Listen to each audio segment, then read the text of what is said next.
مفتی صاحب آپ کی بارگاہ میں ایک سوال ہے، وہ یہ ہے کہ کیا شیطان کو موت آئے گی، اور اگر آئے گی تو کب آئے گی؟ یہ ایک بنیادی طور پر فضول سا سوال ہے جس کا نہ کوئی دینی فائدہ ہے نہ دنیاوی فائدہ ہے، لیکن میں اس کا جواب اس لیے دے رہا ہوں کہ بس اوقات بعض لوگ جو ہے وہ ایسے بدگمان ہو جاتے ہیں کہ دیکھو مولانا صاحب کو جواب نہیں آتا تھا تو یہ کہہ کہ ہمیں ٹرکا دیا۔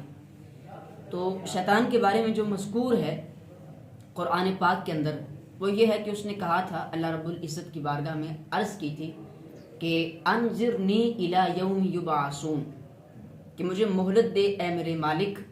اس دن تک کہ جب لوگوں کو اٹھایا جائے گا، یعنی کہ جب نفخہ ثانیہ ہوگا اور مرے ہوئے سارے لوگ اٹھ کھڑے ہوں گے اور میدان محشر کی طرف جائیں گے، تو اس وقت تک اس نے مہلت مانگی تھی۔ اور قرآن پاک میں یہ ہے کہ انک من المنظرین، کہ تجھے مہلت دی گئی، لیکن اس آیات کے تحت تفاسیر میں علماء نے لکھا ہے کہ شیطان کو جو مہلت دی گئی تو وہ نفخہ اولا تک کی مہلت دی گئی ہے کہ جب قیامت آئے گی وہ سارے لوگ مر جائیں گے اور حضرت اسرافیل علیہ السلام وہ جو ایک باجا نما سور ہوگا اس کو پھونکیں گے،